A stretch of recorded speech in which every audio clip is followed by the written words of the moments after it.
I want to thank my two collaborators, my wife Valerie Wedge. She formatted this entire PowerPoint. And Anna, as is the case for all of my activities involving publications, she did the photography. I also want to thank you all for coming. I want to thank Kim Martindale for inviting me to do 2 talks at this show. This particular lecture focuses on largely contemporary issues, some historic. And I just want to remind you of how I collect information from Hopi people. I set up interviews. I meet with people face to face, although there was some delay during COVID as I was preparing the second book. And I write down what they say by hand. I think microphones are kind of off-putting. And then I type up when I get back home in Massachusetts. I am Massachusetts' only Katsina dealer, I assure you.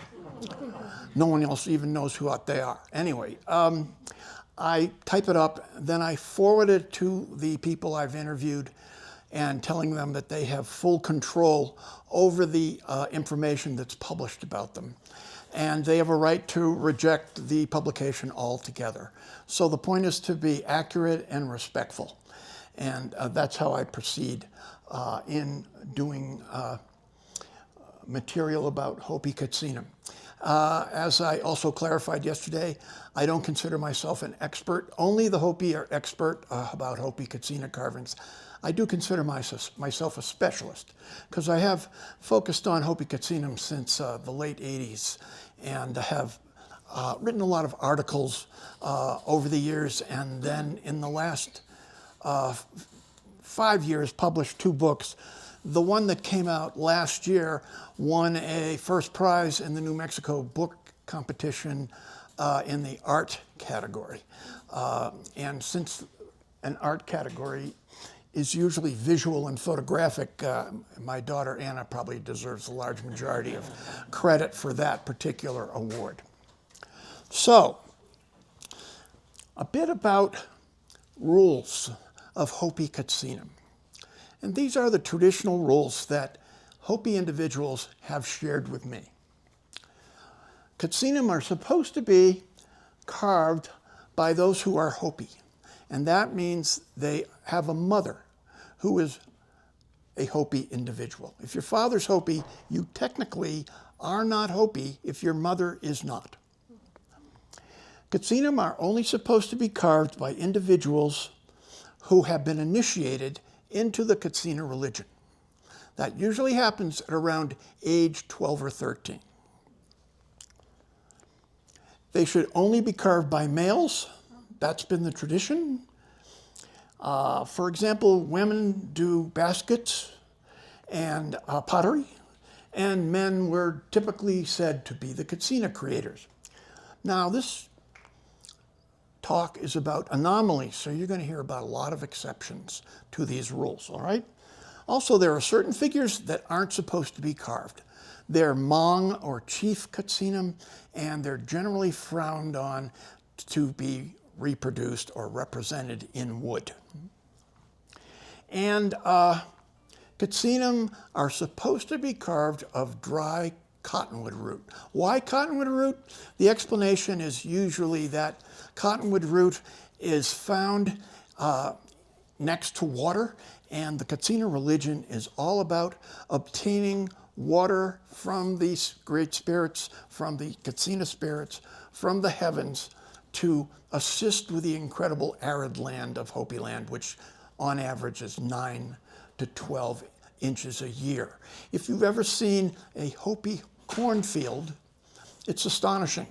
The corn stalks are often individual plants 4 to 5 feet apart. In New England, they're jammed together. It's a completely different kind of arid agriculture. So those are the rules. And now you're going to hear about anomalies eventually. So this carving here is from the 1880s. It's one of my all-time favorites. And it's a Hisat Katsina. And a Hisat means an ancient one who no longer appears. Because the Katsina religion is a very vibrant religion, and new Katsinam are added to the pantheon, and others fade away. And I showed this to people on Hopi and asked them to identify it, and nobody could identify it as a katsina that they recognized. And when I bought this, I received, along with it, a letter from Barton Wright, the preeminent Anglo scholar on Hopi matters, who published 13 books on Hopi culture and Katsina carvings and beyond. And the letter said, well, he gives these details here. Well, it's very definitely not a mountain lion because it doesn't have a beard. And it has an animal snout with a beard but no horns. Instead, it has animal ears. And the appearance is mixed. The eyes, ears, snout, and body decoration belong to a bear, but the beard and divided face do not. Therefore, he concludes, if you want a name for your doll, I suggest you call it a he-shot, different spelling than he-sot. The more accepted spelling in the Hopi dictionary these days is he-sot, H-I-S-A-T. So Barton Wright, preeminent scholar, he says it's a he-sot, which is good enough for me. But I did show it to many Hopi individuals, and they couldn't identify it. Now, here are a couple other examples of what may well be he-sot katsina. And no one could identify these either. So what does this suggest? It suggests that some really old examples, such as this, represent individuals that have faded into history and they don't appear anymore and they're not likely to make a comeback. In a sense that, therefore, they are an anomaly. They're an unusual manifestation of the Hopi Kachina tradition. Here's a couple of other he-sot examples. The first one on the left was published in my 2019 book. It's from the Heard Museum. Nobody knows what it is. And this one comes from the famous 1903 Fuchs volume of Hopi Katsinam, all painted by Hopi individuals. Nobody can figure out what that is. In the book itself, 1903, it's identified as a masi bowl, but no Hopi recognized this. And is this likely to be something that's forgotten? Look at, he's carrying, both of them are carrying dynamic water serpents. That's not going to be forgotten if it's still an active religion, an active figure in the religion. So other he-sot examples. So this debate ended up occurring on Hopi land with friends of mine about, are there he-sot katsinams or are they made up? And some of the knowledgeable Hopi friends, this was a fun debate. They said, you know, what's to say there weren't other examples of carvers like Tawaquaptua, who I talked about at length yesterday, the famous Hopi chief who deliberately mixed up or made up all his dolls because of his religious role. He felt he shouldn't be selling accurate representations of katsinams. So my friend said, who says Tawaquaptua was the only one that made them up? Maybe other people did it. And they make a good point. The Anglo customers, be they anthropologists or tourists, they don't tend to know the accurate details on katsinam, such as specific features on the face, body paint, sashes, kilts. So perhaps the carvers didn't need to be especially accurate. And they make a good point about commercialism. Some carvers have been in a hurry, need some money, and knocked off something for quick sale. And there is a long tradition among Native American art in which certain art forms were modified for saleability. And okay, interesting debate. Did we really solve the debate? We didn't. It's an ongoing conversation. My particular way of determining if something is he-sot or not is look at the details. Does it have an accurate rendition of a sash, a kilt, body paint? If all of that seems to be rendered accurately, then in all likelihood, it's a he-sot katsina if the figure itself looks to have considerable age, such as from the 19th century. But anyway, what happened with the whole he-sot topic is I started thinking about anomalies, and I thought, what an interesting topic. Variations on the typical Hopi katsinam. So here are the first set of anomalies that myself and those friends I described, we brainstormed. What were some examples of variations of exceptions. Actually, my friends told me to stop using the word anomaly, even though it's in the book cover.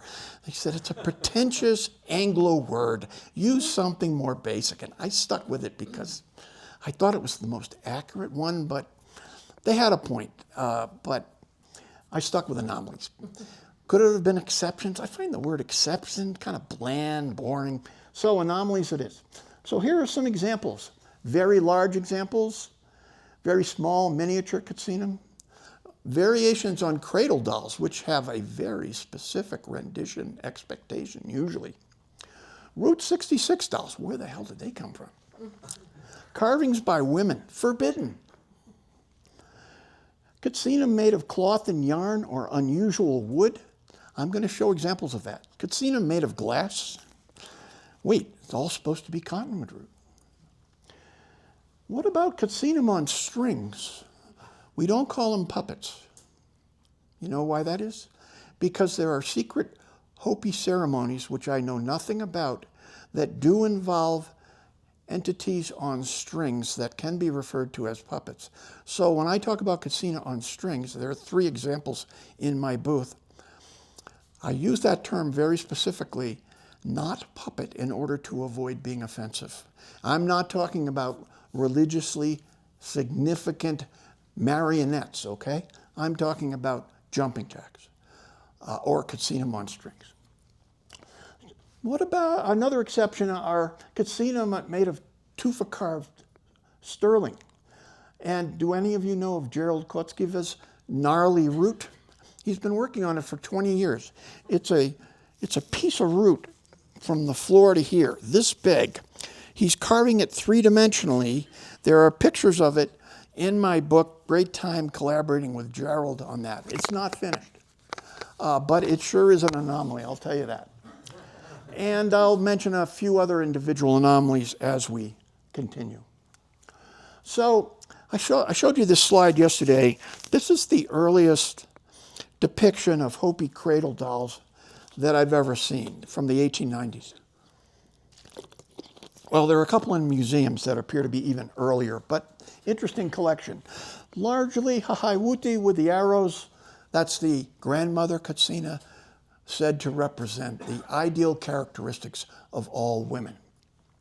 So what do you notice about these dolls? Even though they're very old, they all have essentially 3 vertical red stripes. And I described yesterday what those 3 stripes may mean. I won't repeat that today.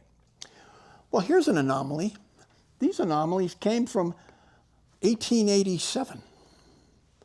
And they're just beautiful. That's a konina on the left, a havasupai, and on the right is a polygamana. But they're rendered in pottery form. Just a fascinating alternative to cottonwood root. And notice how they had not been standardized yet. Both of them have 5 or 6 stripes, not 3. So those are anomalies that predate other modifications. This is what standardization came to be. Hahaiwuti, 3 stripes, hands in the bellyache position, and some creative person got 5 putskatuhu, cradle katsinam, and put them all on one base. And I owned that for quite a while. Now this is one that was in my booth yesterday. It's a giant anomaly.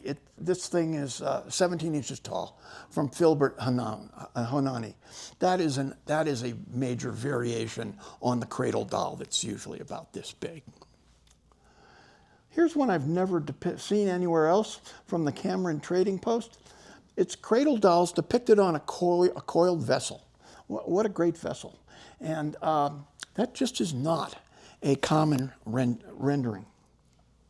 And here, my friend Derek Makwesa Shamerika, he's a very traditional carver in many ways, but on one occasion, a couple occasions, I guess, he made alternatives on cradle katsinam to the traditional 3 stripes.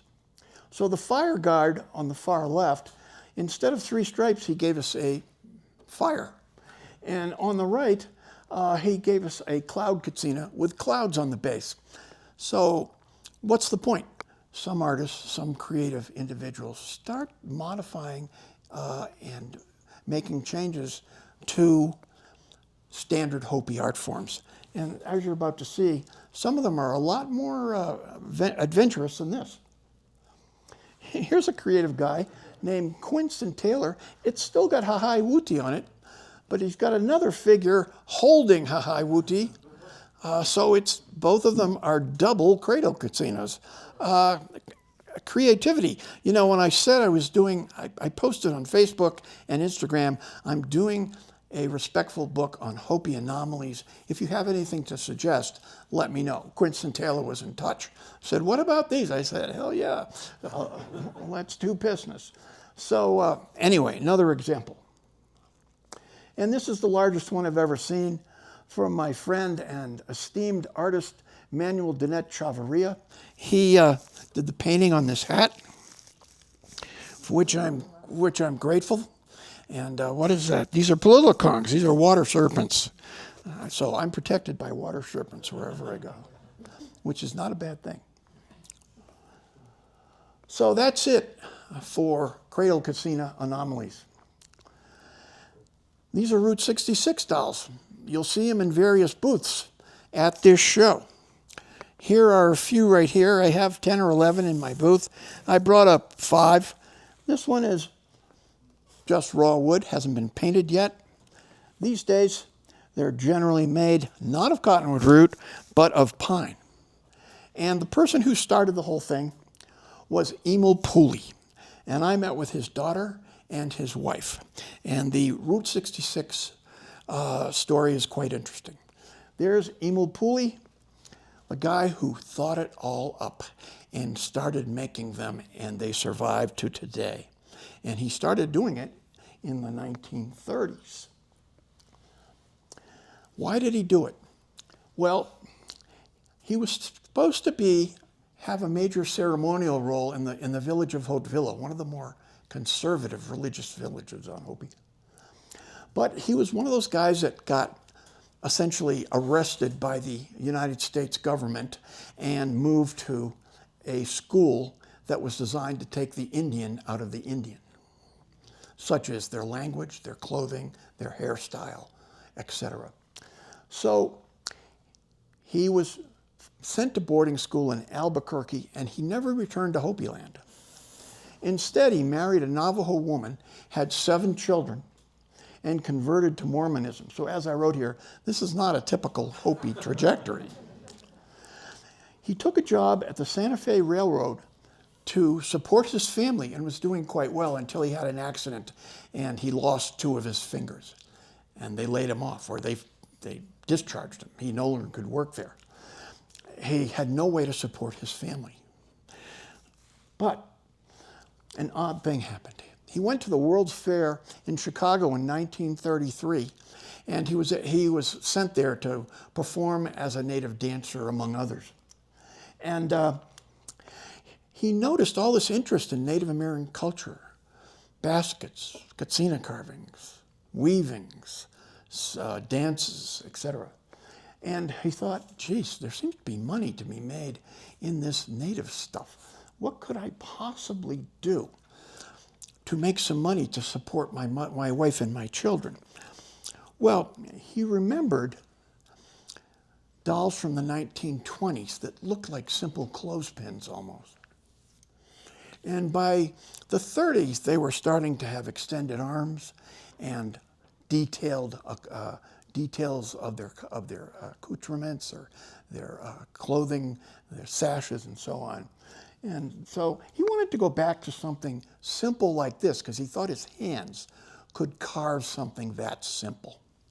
So that's not a Route 66 doll. That's a real 1920s Hopi Talave, or mourning katsina.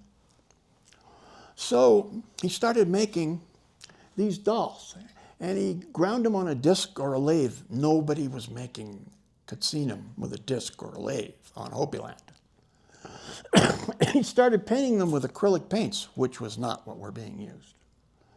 And he used chicken feathers from his own flock. And eventually his wife started doing them with him, not a typical Hopi arrangement. And he used his own chicken feathers, which I find kind of charming. And he discovered these simple little carvings. They sold quite well. And the Fred Harvey Trading Post, Rainbow Man carries them to this day. A place called Jack Rabbit in Winslow, Hubble's. And eventually he opened his own trading post in Joseph City, which is a Mormon community. And to his credit, he didn't call them Katsina dolls. He called them souvenir dolls. So he knew he wasn't making real Katsina carvings. He was making an alternative to support his family. This is, I had such a wonderful time interviewing these two children of Emo Pooley, Grace and Leroy. Unfortunately, not long after I interviewed Leroy at his home in Phoenix, he died of COVID. And notice that they kept the tradition of the Pooley family making Route 66 dolls. They've been making them ever since. And there's another family member named George who also made them, and these happen to be made by George, and they're all signed by G. Pooley, who is George Pooley. So it became a family affair. Now, this is my friend, Lowell Wagner. He kind of likes them. He has 2,000 in his home in New Mexico. And he said, I started buying them at, garage sales. Then I'd come through and I'd buy a couple from you, Barry, or they find them in antique malls. Anyway, the guy has 2,000 Route 66 dolls, and he has them in very varied types. For example, the one on the left is about 5 feet tall, and this one here, these two here are made with railroad tie wood. He's into it. And in fact, he's into it more than anyone else.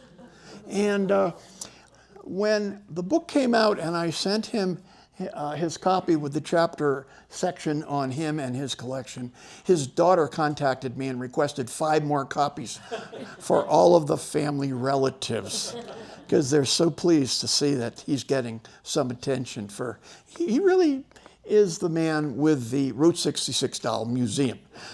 But he doesn't have a sign out, and he never welcomes strangers that I'm aware of. So that's what I have to say about Route 66 dolls. And so they're a derivative of Hopi Katsinam, but they're not really Hopi Katsinam, but they're an anomaly. And very interesting, created as an anomaly in 1930s, now it is 90 years later, and they're still very popular and found in many galleries, trading posts, gas stations, All right. So these are just a few examples of George's work, and they're colorful and pleasant and fun, and they refer to the Hopi Katsina spirits, but they don't fully represent it, let's face it. Now I'm going to talk about women carvers. And it's controversial to this day for women to carve katsinam. Some of the men are extremely resentful of any women who carve. And women carvers that I interviewed for the chapter on women carvers, they described to me having been treated very coldly, even by relatives, and openly criticized at museum shows. And the consensus is the first person to ever start carving katsinam who was a woman was Otillie Jackson. And how did she become a Katsina carver? Well, her husband was a Kiva chief. He had an important religious role, but he went blind as a young man and he couldn't tend his fields. So she began to carve katsinam in order to support the family, which had a number of children. You'll see some of them. So this is a carving from her from 1988. And she started carving in the 30s, so this was quite a lot of time later. It's a rather simple carving, but it worked for her. Now, Otillie taught all 8 of her children, regardless of gender, to make katsinam. And asked about negative feedback towards women carvers, Edna, her daughter, who I interviewed with 2 granddaughters, she said, a lot of males take money from their carvings and use it on themselves. They don't spend it on their families, and they may spend it on things they shouldn't. What's she referring to there? Alcohol, substances. She's not saying all Katsina carvers are abusing alcohol and substances, but she has a point to some extent. Women carvers take money from their crafts, they spend it on their children to support their families. We call ourselves self-employed. This is an assertive woman. There are a lot of women carvers out there. Women rule. That's how she ended our interview. Edna, you're something else. Now, how successful has the prohibition against women carvers been? Not very.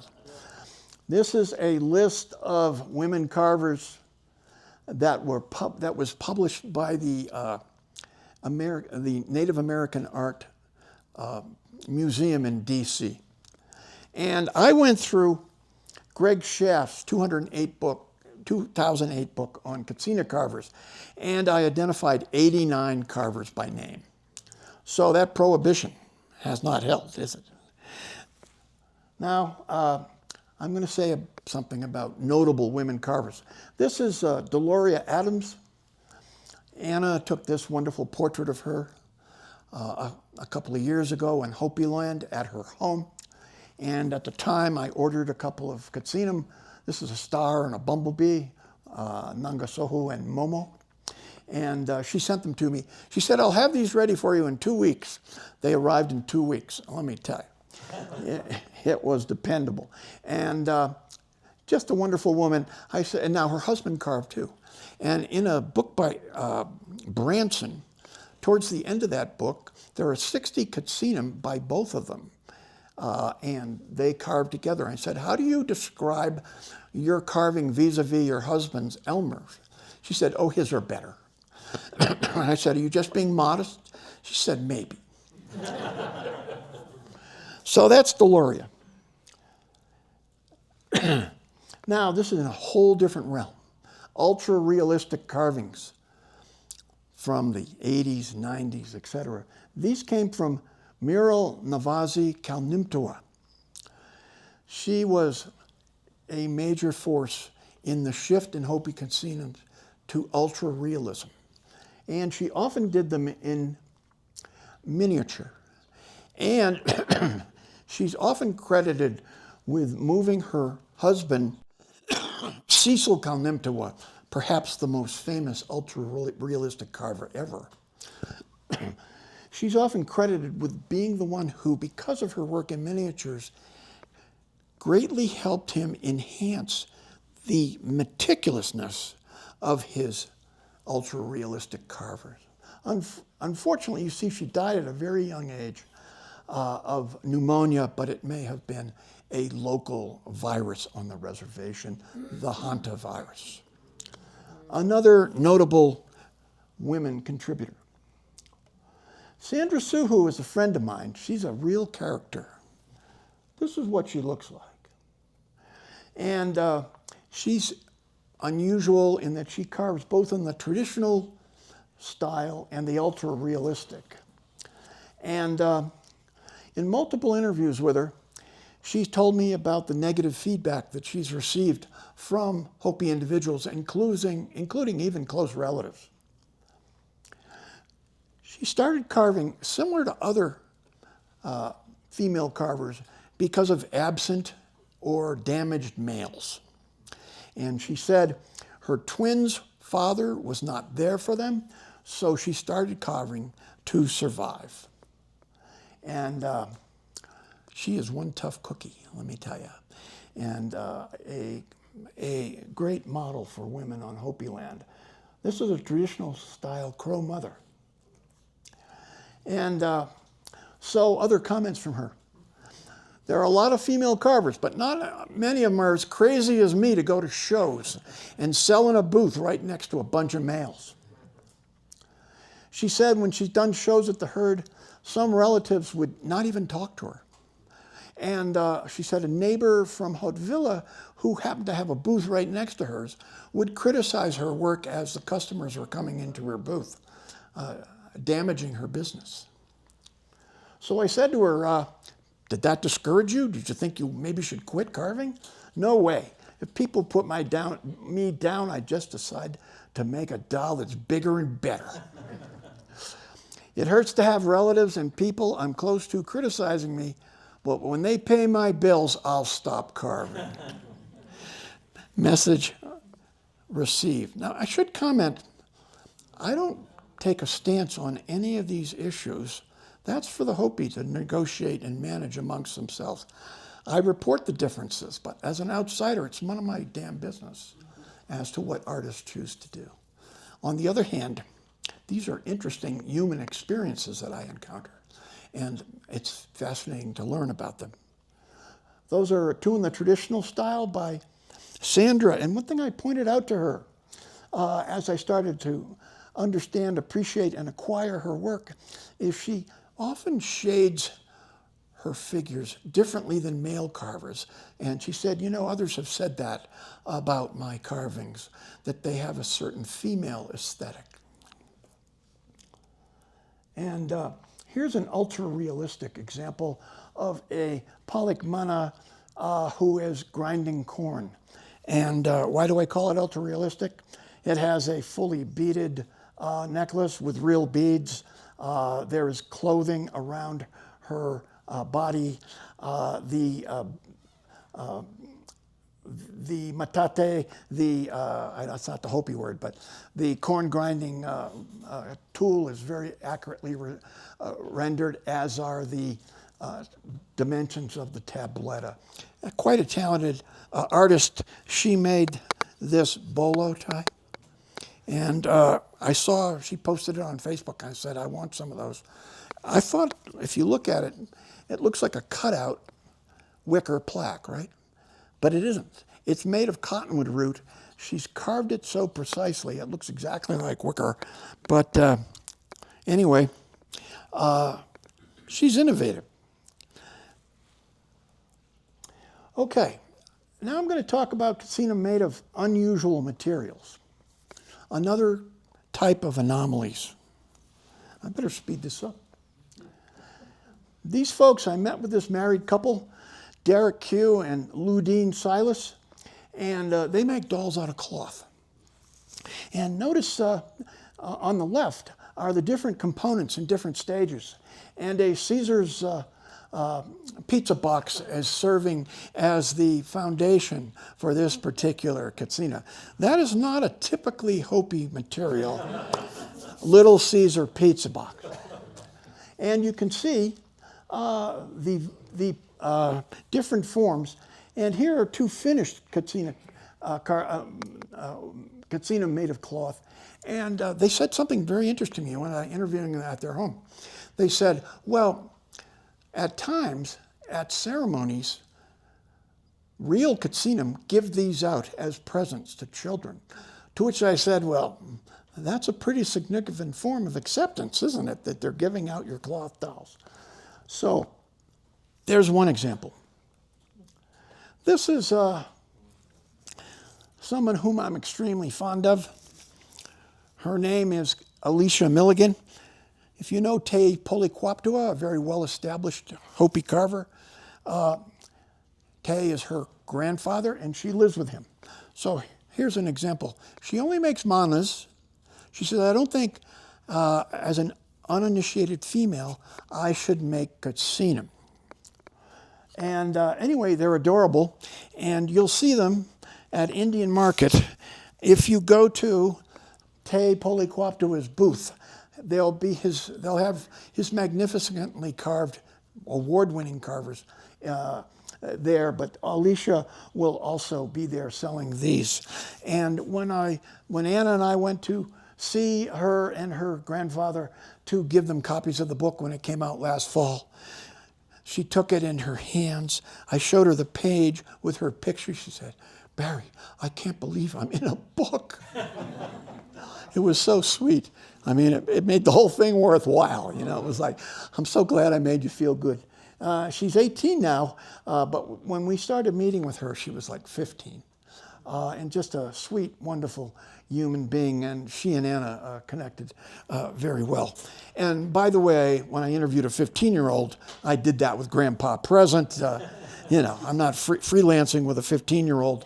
I want her to feel safe, and people feeling like this was a supervised interaction. This is a good friend of mine, Cimarron Grover, and he lives near Haute Villa. And do those katsinam look very typical to you? Well, here's the story with those. He told me that this is a guy that doesn't have much money. And he told me he ran out of cottonwood root once and didn't have enough money to buy new root. And root is a prized commodity on the Hopi reservation. Anyway, he said he located a Navajo sheep herder who had retired and asked him if he could have some of his corral wood. And he took a bunch of slats of corral wood and came home and made katsina out of them. Now, some of the Hopi elders said, it's supposed to be cottonwood root. What is this crap? And Cimarron's good at ignoring things, and he ignored that. So here we have a pakwa, or a frog katsina, with extremely aged wood, and the eyes are aged corn cobs, which he's painted the ends of black to represent eyeballs. I have two of those here. This is a koyali or kashari in corral wood, and this is a kokopelli, which has a corncob nose. And anyway, it is an unusual form. And here is a mana. Look at the amount of wear on the back of this mana.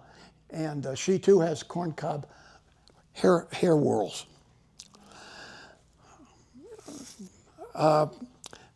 This is my friend Ramson. I don't say his last name because he always makes fun of my mispronunciation. But it's something like Lamatawama. But if the way I just said that, he would laugh and chuckle and say, "No, Barry, it's okay. I'll try harder." This guy began as an artist making very antique-looking, traditional-style katsinam. Then he started doing stained glass. Then he went to the Corning Art Museum of Glass in Corning, New York, and was blown away by glass blowing. And he decided he was going to bring glass blowing back to Hopi and start blowing figures within the Hopi tradition. And he did several extensive internships at glass blowing academies. And here's his interpretation of the Horseshoe Canyon pictographs. And you see that? That's the same figure right there. And good shot of Ramson. And here are Kuyemsis, which happen to be right there. He sent them to me as a special order. And this is a mana with butterfly whorl hairdo. And he's now trained a number of Hopi in glass blowing. He has a very elaborate glass blowing studio with all kinds of furnaces that are terrifying. When I posted on Facebook a book on anomalies, Gerald contacted me and said, "What about katsinam in silver?" I said, "Hey, why not?" So he provided some of these photos for me, Eagle Katsina. And he took us into his studio, and I took a lot of photographs of his work. Tufa casting is a very elaborate, complex process involving significant engineering. Here is a bracelet by Gerald depicting a broad face. a broad-faced katsina. And this elaborate bolo tie, when the eagles finally leave a ceremony, the Koyimsi try to prevent them from going away because they love them so much. That's what this depicts. Oh yeah. This is my Masao Katsina bolo tie, made by Gerald at my request, because I have a profound interest in Masao Katsinam, which I talked about yesterday, but I won't reiterate today. Here's a real unusual anomaly. It's a Hopi mudhead carving with a magnet in the bottom. What is this about? Well, Ray Trotter, old trader up in Taos, who's been around for years, he sold it to me. He said, well, here's why the mudhead has a magnet in it. And as you can see here, he and his Fred would go to the reservation, drive through the villages, and they put that katsina on the hood of the car. On the front hood, not the dashboard, on the front hood. And they drive through the village very slowly. And he said, they all knew that meant, we're buying, come on out. So I said, did you get in trouble for putting a magnet into a katsina? He said, no, they were grateful for the business, Barry. So that's the story on that. The last anomaly I'm going to talk about is this beloved figure right here. And it's from 1890 or so. It is a Hopi Katsina. What's puzzling about it? It has no feet. And it never had any feet. Why is that? Well, it took some studying, but the Salako figures, when they appear ceremonially, are 12 to 14 feet tall. And as they move through the procession, they have to rest. And when they rest, they go down on their haunches, and you can no longer see their feet. And this particular photograph from 1897, the one with the arrow, that one's resting. It's not that he's shorter than all the others. It's that he's resting. And is that the only example? No. Well, there's only 3 examples that I'm aware of, but another one is this, a resting Salako in a Zuni home altar, relatively recent, probably the 50s or 60s. And this one is resting too, no feet. So that's an anomaly which was a puzzle to understand and to decipher. And there she is, with the explanation I just gave. So in a sense, we're all anomalies, and that's what I have to say today. And thank you for listening. I'm happy to take any questions.